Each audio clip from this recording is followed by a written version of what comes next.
Welcome to the deep dive. Our mission here is pretty simple.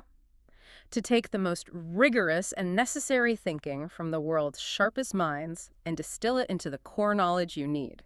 And today, we are attempting something, well, pretty ambitious. We're trying to understand why, even when we try our absolute hardest, we keep making the same stupid mistakes. And we're not just talking about simple lapses in judgment here. We are holding up a very, very clear mirror, one provided by Rolf Dobelli in his seminal work, The Art of Thinking Clearly. Yeah, and if you've ever wondered why really smart people consistently fall for predictable traps, this is the deep dive for you. That title really gets to the heart of it. It does. Dobelli's central thesis isn't just that human reasoning is flawed, but that it is, and this is the key phrase, predictably irrational. Right. So our errors are not just random noise. They follow these systematic, recognizable patterns. It's like we are programmed to fail in very specific ways. And what I find so compelling about this work is that it wasn't originally designed to be some grand philosophical text.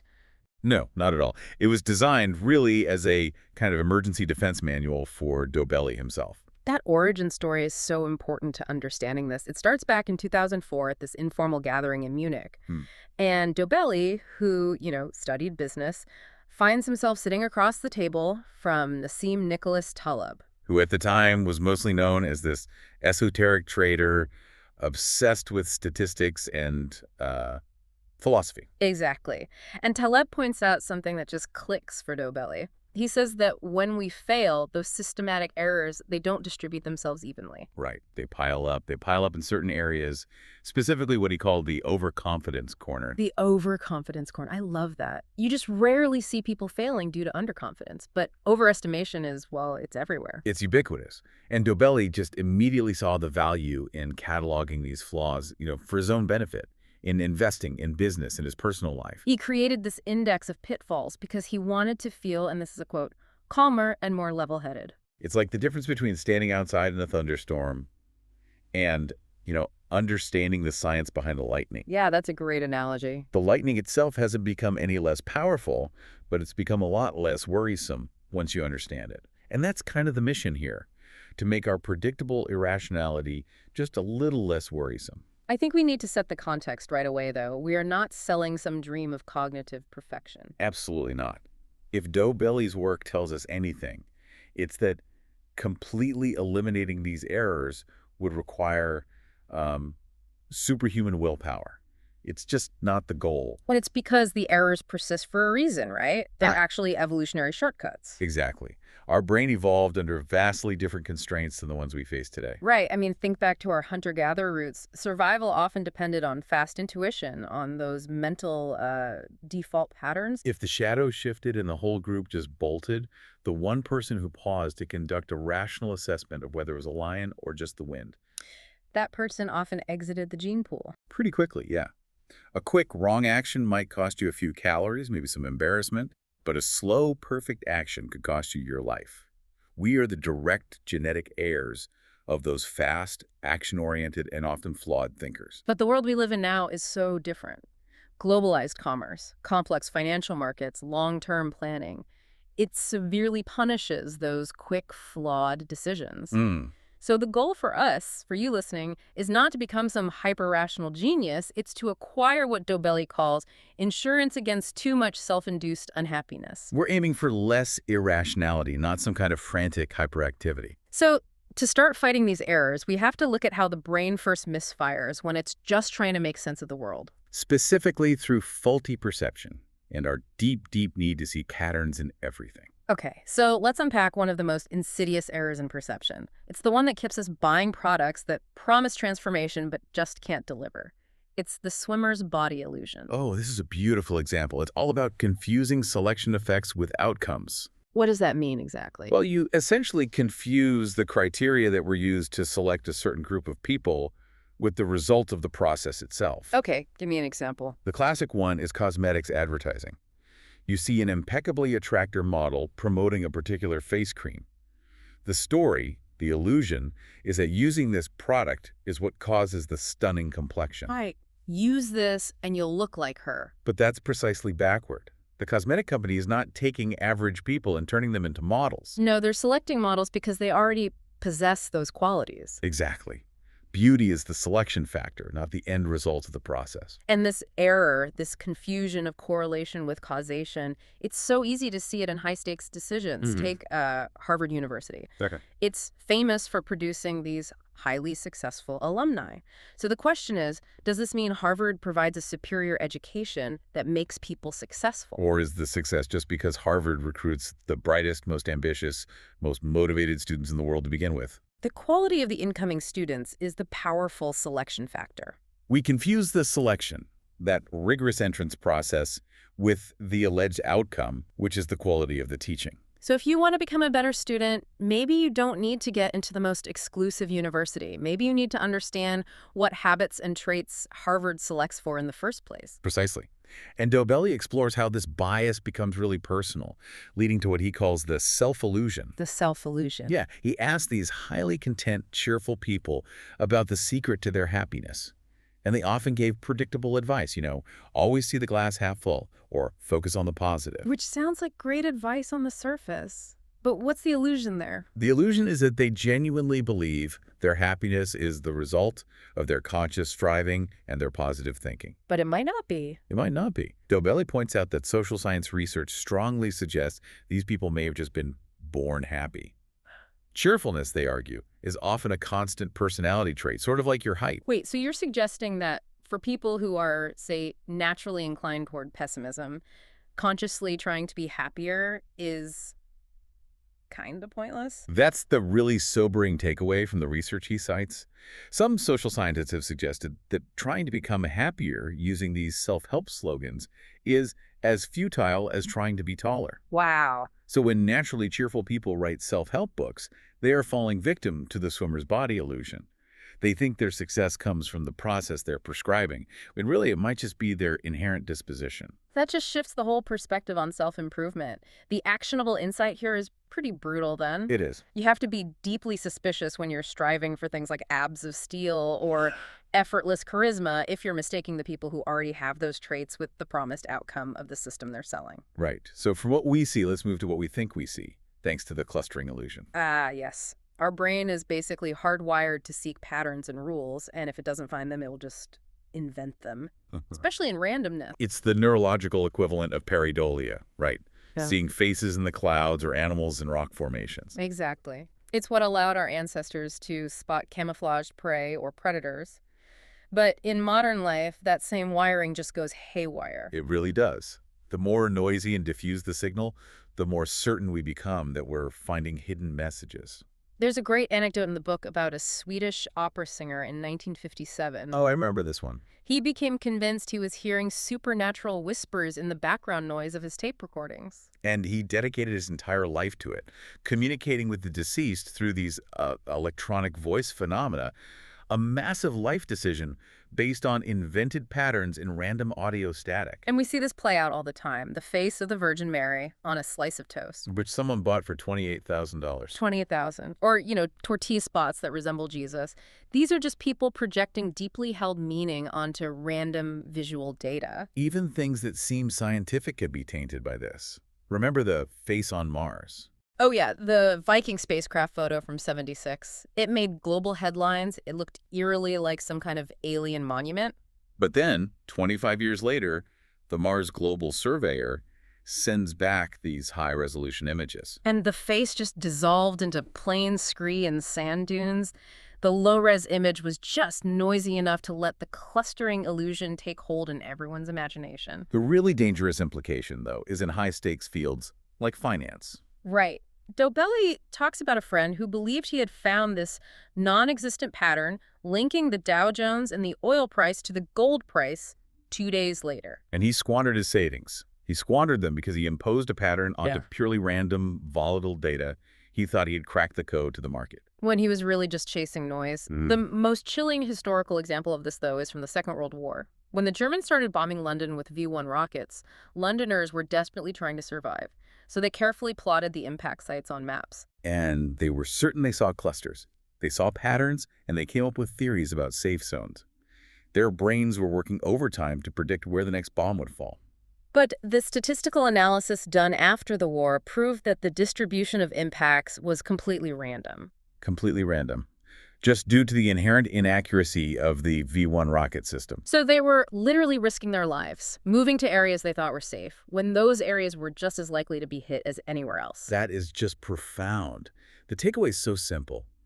When you think you've discovered a pattern, whether it's in a financial chart or a sports streak, first, assume it's pure chance. You have to actively regain your skepticism. And demand genuine, statistically significant proof before you act on that pattern. Okay, moving on to our third bias, rooted in perception. We hit the availability bias. This one is huge. It's the phenomenon where we overweight information that is spectacular, flashy, or loud in our minds, while we systematically downgrade things that are silent or invisible. We think dramatically, not quantitatively. Exactly. Information that is readily available, meaning it's vivid or recent or just easy to recall, it feels more true. And it carries this disproportionate weight in our decision-making. This is the foundation of pretty much every anecdotal argument ever. For instance, arguing that smoking can't be that bad because your great-grandfather smoked 3 packs a day and lived to be 100. That grandfather is an available, vivid anecdote. But when you compare that to the statistical millions who died prematurely from smoking, the anecdote is statistically useless. It's an exception, but it's an easy one to recall. Right. Or insisting a city is safe because my neighbor never locks their door.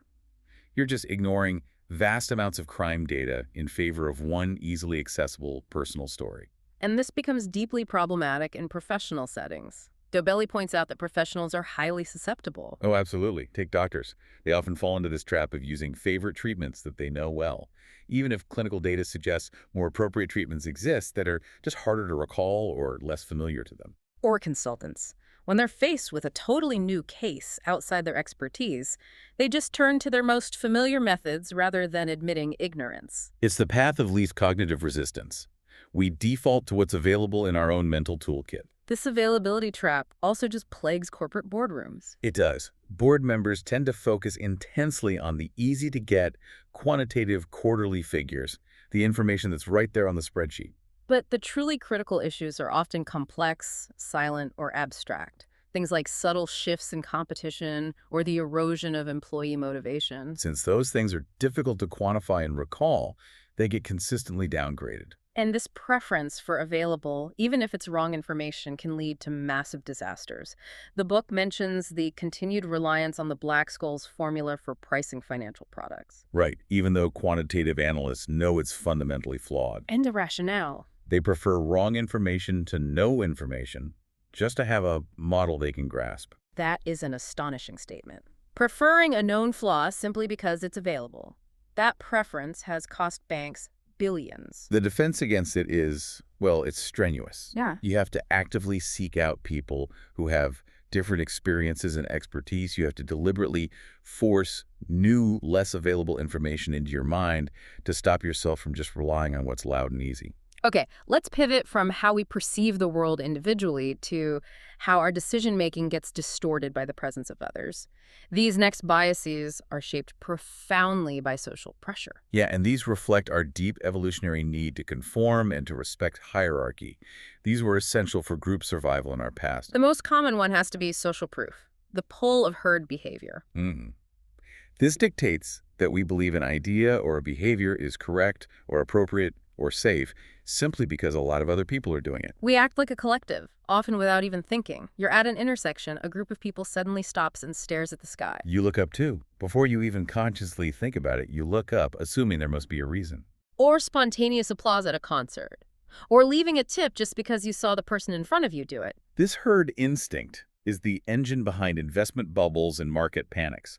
The idea that everyone is doing it provides this psychological justification regardless of the actual facts on the ground. W. Somerset Maugham had the perfect cynical take on this. He said, if 50 million people say something foolish, it's still foolish. But the human brain struggles so desperately to accept that the collective could be wrong. The classic demonstration of this is the Solomon Asch experiment from the 1950s. The task was simple. Subjects were shown lines of different lengths and asked to identify which one matched the original. The answer was obvious. But when 5 other people, who are all actors in the experiment, unanimously gave the wrong answer. The real subject would also answer incorrectly about 1/3 of the time. 1/3 of the time. They knew the answer was wrong, But that need for social conformity just overruled their own visual perception. A one-third conformity rate on an obvious physical fact is just remarkable. And again, you trace this back to evolution. If you were a hunter-gatherer and the whole group bolted, the ones who paused to rationally weigh the danger lion, rabbit, wind, they were often eliminated. Copying the group, even if it was a false alarm, kept you alive. And this tendency is so deeply rooted that we still use it today when there's zero survival advantage. The warning for you listening is to be deeply skeptical whenever a company or a politician justifies an action based purely on popularity. High sales volume is not proof of quality. It is merely proof of high sales volume. Related to conformity is the powerful authority bias.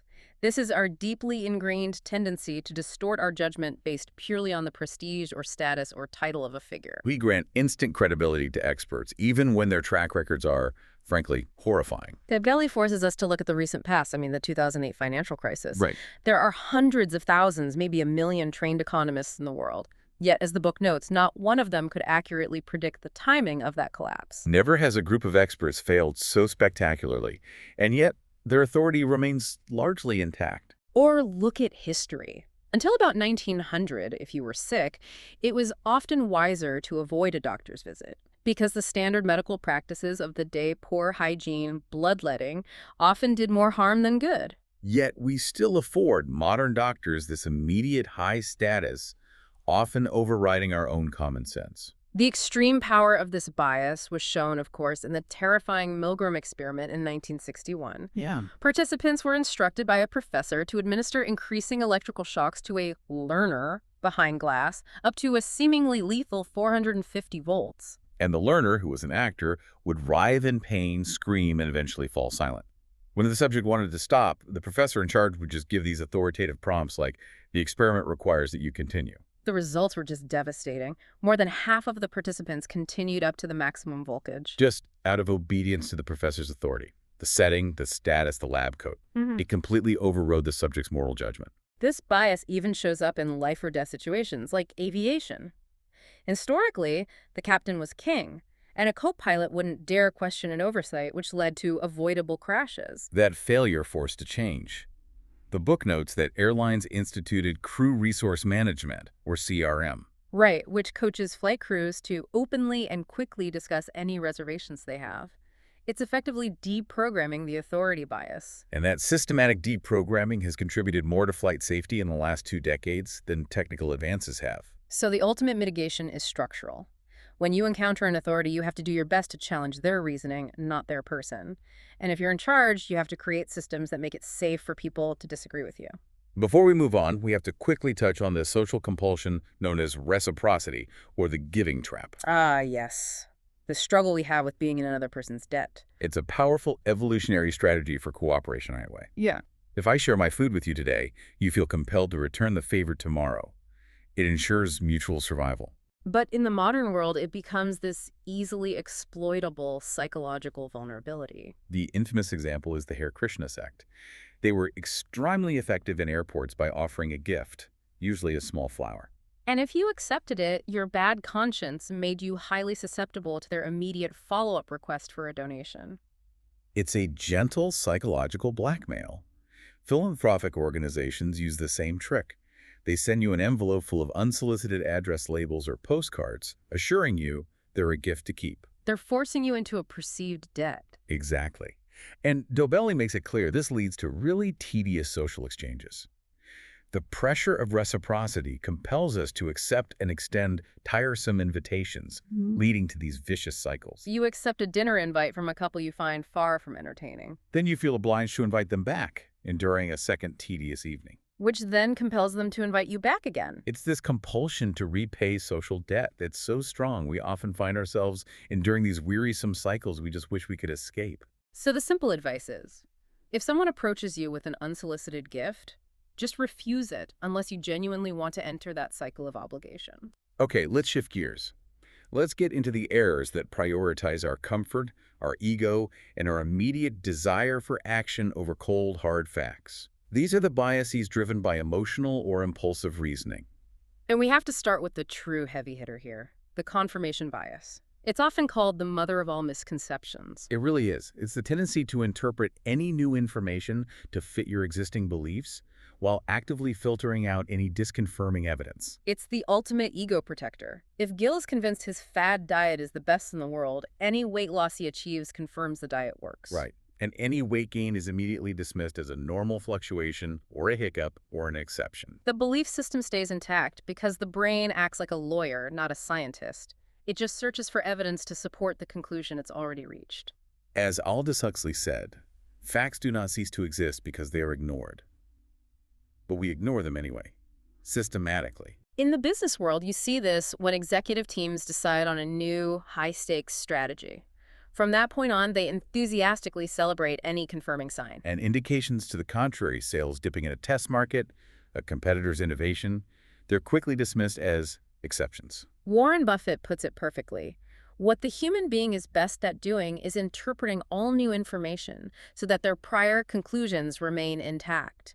We are masters of self-deception. The defense against this bias is maybe the most difficult because it requires an intellectual honesty that's almost painful. Charles Darwin perfected this defense. How so?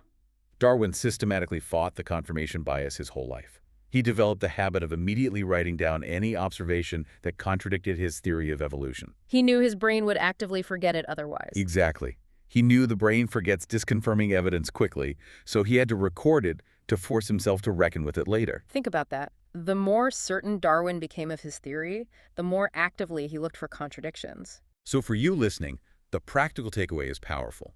Prick up your ears whenever you hear the word exception. It is often the camouflage for critical, disconfirming evidence that your brain is trying to throw away. Okay, let's talk about an urge that often leads us to bad decisions. The compulsion to act. This is the action bias. Right, the psychological urgency to act, especially in new or unclear situations, even when patient inaction is statistically the rational choice. And this often pairs up with the sunk cost fallacy, where we feel we have to continue a losing endeavor just because of the costs we've already sunk into it. We feel this tremendous pressure to just do something. The classic illustration is with soccer goalkeepers during penalty kicks. Okay. Statistical analysis shows that players shoot roughly 1/3 of the time to the left, 1/3 to the right, and 1/3 right down the middle. So logically, the keeper should stay in the center about a third of the time to maximize their chances. But studies show they almost never do. They stay in the middle less than 7% of the time. They dive left or right almost every single time. Wow. Because diving looks proactive. It looks impressive. It feels less embarrassing than just freezing on the spot and watching the ball sail past you. The action bias makes them act, even if that action leads to a statistically worse outcome. It's about optics and self-image. You see this with investors, too. They show this hyperactivity when they start out, believing they have to constantly be buying and selling and adjusting their portfolio. Even affects the emergency services. Less experienced police officers often intervene too quickly in a confusing brawl, which can lead to more casualties than if a senior officer had just monitored the scene from a distance, exercising patient inaction. The cure, as prescribed by Charlie Munger, is the perfect antidote. He says to avoid just doing any damn thing just because you can't stand inactivity. Sometimes the most important and rational choice is to simply wait and observe.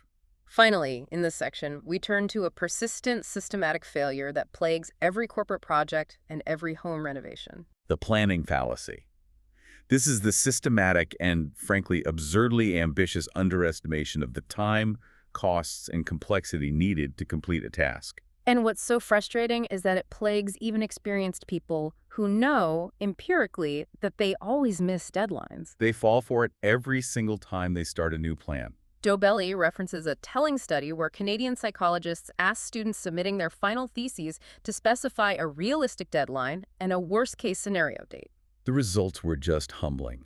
On average, the students needed 50% more time than their realistic deadline. And a full 7 days more than even their worst-case scenario date. They couldn't even accurately predict their own failure. And the problem just gets worse when people work together.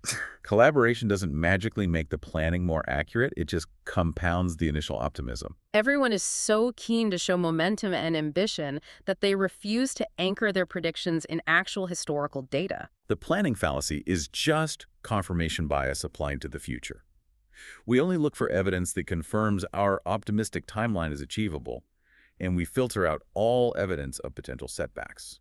So we have spent a good chunk of time cataloging all these systematic flaws. Our evolutionary baggage in a modern suit? But Dobelli's work isn't just a list of problems, it's a toolkit for developing defensive habits. This brings us to the practical strategies for clearer reasoning. Right. And the first core strategy is learning to engage the slow, reflective thinking system, the rational, deliberate system, instead of just relying on our fast, intuitive responses. Our brain defaults to the intuitive mind because it's swift and it saves energy. Rational thinking, on the other hand, is slow, demanding, and it's a huge energy guzzler. And crucially, we have a limited supply of that rational energy. Which leads us directly to decision fatigue. Willpower is like a limited battery that gets drained by making constant choices all day long. And when that battery is low, our brain conserves energy by making poor, impulsive, easy choices. This is why IKEA puts its restaurants right in the middle of the store. Yeah, they know decision fatigue is setting in after you've navigated dozens of showrooms. They need you to replenish your blood sugar before you continue shopping. Otherwise, you might just give up. The most dramatic example of decision fatigue, though, comes from a study of Israeli judges deciding on early parole requests. This one is amazing. The researchers track the judges' decisions throughout the day. At the beginning of the day, right after a meal, the judges were granting early parole at a pretty high rate, around 65%. But as the day wore on, that rate just plummeted to near zero, only to jump right back up immediately after a meal break. Their decisions were not based on the severity of the crime, but on their blood sugar levels and the resulting decision fatigue. That's a profound demonstration of how our physiological state influences high-stakes justice. The practical tip is so clear. Plan important, high-consequence decisions, like negotiations or complex analysis, for the morning or right after lunch when your willpower is refreshed. Never make a major decision when you're mentally exhausted or hungry. This also means being aware of how our judgments get manipulated by comparison. It's called the contrast effect. We struggle desperately with absolute judgments. Instead, we judge something based on what came immediately before it. Right, so ordering $3,000 leather seats or a premium sound system seems cheap when you're already buying a $60,000 luxury car. The high initial anchor makes the expensive add-ons feel negligible by contrast. Every industry that offers upgrades exploits this brilliantly. And remember that classic study? People are willing to walk 10 minutes across a parking lot to save $10 on a $20 meal. But they wouldn't walk 10 minutes to save $10 on a $1,000 suit. Logically, 10 minutes is 10 minutes and $10 is $10. Mm. But the relative contrast of 50% saving versus a 1% saving, it changes our perception of value and makes us act irrationally. Okay, our second key strategy. Using structured analysis to counter emotional or social influences, especially those related to group dynamics and authority. Right. To counter the authority bias, we have to institute conscious systems, like the crew resource management in aviation we talked about, that allow for dissent. If you're leading a team, you should consider appointing a devil's advocate. Someone whose official job is to criticize the plan and point out the flaws, just to avoid the dangers of groupthink. And we have to actively question our first impressions by being aware of the primacy and recency effects. This is the tendency for the information presented first, the primacy or the information presented last recency, to disproportionately influence our overall judgment. It colors everything in between. Consider the two descriptions of two fictional people, Alan and Ben. Alan is described as smart, hardworking, impulsive, critical, stubborn, and jealous. And Ben is described with the exact same traits, but starting with jealous, stubborn, and critical. Most people prefer Alan, even though the factual information is identical. The positive traits presented first create this strong initial impression, a primacy effect, that just outweighs the negative ones. This is why companies spend obscene amounts of money on luxurious entrance halls and lobbies. Or why consultants and lawyers show up to meetings in impeccably tailored suits. It's an attempt to manage that powerful initial impression. So what's the practical defense, especially in contexts like recruiting or grading? You have to randomize the order of inputs. Yeah. The Nobel laureate Daniel Kahneman realized he was grading exams unfairly, favoring students who answered the first questions flawlessly, regardless of how they did on later questions. So his solution was to grade the individual questions in big batches across all the students. Elegant and effective. It canceled out the primacy effect that was biasing him. You have to neutralize the order in which you receive information. Finally, let's talk about isolating actual evidence and avoiding the search for patterns and noise, our third overall strategy. We've already detailed Darwin's rigorous method, but it's worth repeating. To fight confirmation bias, you must actively and immediately write down disconfirming evidence. Never trust your memory to hold on to inconvenient truths. To mitigate the clustering illusion, the immediate assumption has to be pure chance. Right. If you think you've found a reliable pattern in stock market data or a run of good luck, assume it is noise until it is statistically proven otherwise. It's about building a foundation of deep skepticism. And to overcome the availability trap, the antidote is sociological. You must actively seek out and spend time with people who have different experiences and expertise than you do. You cannot let your personal vivid anecdotes substitute for objective, quantitative data. This also means understanding the dangers of information bias and resisting the urge for information overload. The delusion that more information guarantees better decisions is a pervasive modern myth. Dobelli references a whimsical story by Jorge Luis Borges about a country that creates a map with a scale of 1 to 1. A map as large as the country itself. It's useless. It provides no insight because it just duplicates what they already know. That's the extreme case of information bias. Additional information doesn't just waste time and money. It can put you at a disadvantage by cluttering your focus. We need to focus on the bare, essential facts needed to make a choice and resist the urge to research endlessly. As the historian Daniel Boorstin noted, the greatest obstacle to discovery is not ignorance. It's the illusion of knowledge. Having too much information can give you the illusion of competence without providing any actual clarity. So, we've cataloged the systematic flaws in our thinking, their deep evolutionary origins, and some concrete practical defenses. Now, how do we synthesize all this and turn this recognition into a lifelong habit? The synthesis is realizing that recognition matters more than anything else. I think so. Just identifying these biases, putting names to the faces of our systematic errors, that's the foundation of rational decision-making. It allows you to anticipate and manage your own flaws. And, just as importantly, to recognize them in the sales pitches, political arguments, and media narratives of others. This brings us back to advice championed by Dobelli, which comes from Charlie Munger, the circle of competence. Right. Munger argues it's not terribly important how big your circle of competence is, the areas you truly understand. But it is terribly important that you know where the perimeter is. Mm.